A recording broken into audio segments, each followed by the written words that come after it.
Welcome to this explainer. Today, we're diving deep into the actual mechanics of fear. Specifically, why the things that completely terrify us look so radically different depending on where we live. I mean, think about the last movie that truly kept you up at night. Was it a masked guy with a chainsaw chasing teenagers, or was it just a quiet, lingering shadow in the corner of your bedroom? While we are unpacking the fascinating cultural blueprints behind our deepest cinematic fears, let's get right into it. So, why do the things that scare us vary so drastically depending on where we live? To unravel this, we're going to explore the cinematic evolution of Asian horror, focusing on those massive waves of K-horror from South Korea and J-horror from Japan. And we'll trace how they starkly contrast with Western filmmaking conventions. We'll see exactly how history, folklore, and even modern technology shape the monsters we actually put on our screens. Section 1. Ghosts versus serial killers. The philosophical divide. This clash right here brilliantly illustrates the core difference between the two traditions. In Western horror, think of your classic American slashers like Halloween or Scream, you're dealing with human monsters. It's this external evil that, at the end of the day, can be stopped or exterminated. The films rely heavily on shock value, those jump scares and that frantic, fast-paced score. But Asian horror, it operates on a completely different frequency. It leans into supernatural elements that are deeply rooted in folklore. Instead of a killer you can just run away from, the threat is internal guilt. It's this psychological dread that just lingers way after the credits roll. There is rarely, if ever, a neat, rational resolution.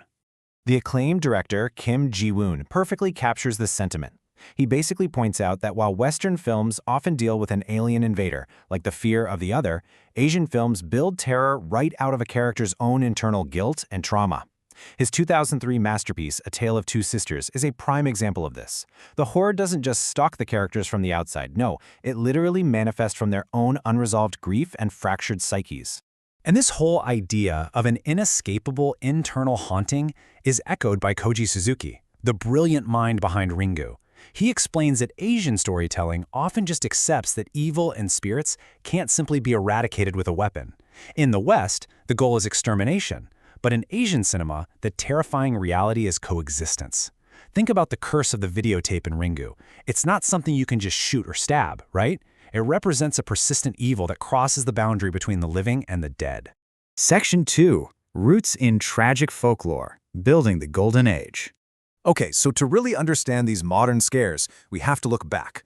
Over in Japan, the roots of modern terror lie in kaidan. This is a traditional theatrical folklore genre, and it heavily influenced those pale, vengeful spirits we all recognize today. If you've ever found yourself wondering why the ghosts in films like Ringu and Ju-on have those iconic, terrifyingly white-painted faces and those super erratic movements, well, it directly traces back to the conventions of Noh and kabuki theater. These are stories fundamentally built around wronged spirits and deep grudges that literally haunt the narrative. Meanwhile, in Korea, deeply rooted folklore fuels the narratives in a very similar way. Take the classic Joseon-era folktale, Janghwa Hangrien Jan. This absolutely tragic story about wronged sisters and a cruel stepmother essentially provided the DNA for Kim Ji-woon's A Tale of Two Sisters. The film uses this ancient framework to tell a devastatingly modern story. It's steeped in dissociative identity disorder, deep family trauma, and a guilt so heavy it creates its own ghosts. And it was a massive success. It actually became the first Korean film to get a proper release in American theaters. Tracking this evolution historically for Korean cinema, the foundation was really laid back in the 1950s and 60s. This was a golden age led by director Kim Ki-young, who was just obsessed with the morbid intersection of human desire and psychological rot. But then, the 1970s and 80s brought strict authoritarian censorship, which basically plunged the entire industry into a lengthy depression. It actually wasn't until those laws were lifted in the late 90s that we saw this massive post-censorship renaissance. Creators were finally free to push boundaries again, and that sparked the international K-horror boom that completely redefined global terror. Section 3. Lost in Western Translation. The Hollywood Remake Machine. So, what happened when the West tried to import these films? Well, they hit a massive cultural disconnect. You see, Asian cinema culturally embraces this concept called amai, which is a deep appreciation for ambiguity and leaving things unsaid. It's the whole idea that what you don't fully understand is inherently more terrifying. But American producers looked at this lack of closure and found it just totally unacceptable for Western multiplexes. They essentially assumed audiences needed absolutely everything spelled out for them. When you look at what actually gets lost in translation, a pretty clear pattern emerges. When Hollywood remade Ringu into The Ring, they added all this unnecessary backstory to try and domesticate the terror. With The Grudge, they totally over-explained the motivations of the spirits, and when A Tale of Two Sisters became The Uninvited, they completely stripped away the haunting ambiguity in favor of a definitive, neatly tied-up conclusion. Sure, these remakes are technically proficient, but they routinely sacrifice that lingering, psychological discomfort for cheap jump scares and conventional plot beats. Section 4. Modern Tech and Terror. Evolving the genre. But listen, Asian horror isn't just standing still, which begs a really important question for filmmakers today. How do you actually keep audiences terrified in an era of constant connection? With smartphones and digital screens everywhere.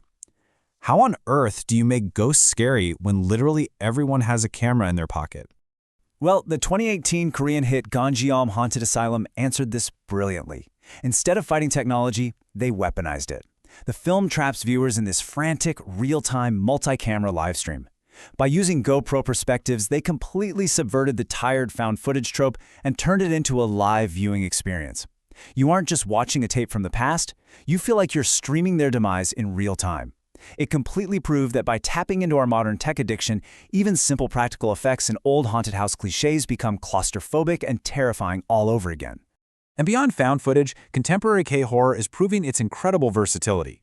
Modern hits like Exuma and The Divine Fury are showing that you can take ancient folk practices, things like shamanism, feng shui, and demonic possession, and merge them seamlessly with visceral, modern blockbuster action aesthetics.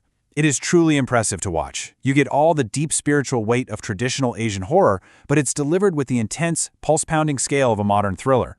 So the absolutely crucial point to take away from all this is that our monsters are cultural mirrors.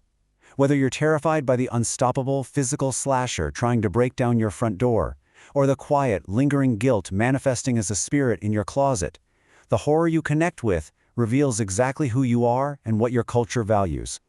So I want to leave you with this to ponder. The next time a movie makes you cover your eyes, ask yourself, what exactly is it that you're hiding from? Thanks for joining me on this explainer. Keep your lights on and keep questioning what scares you.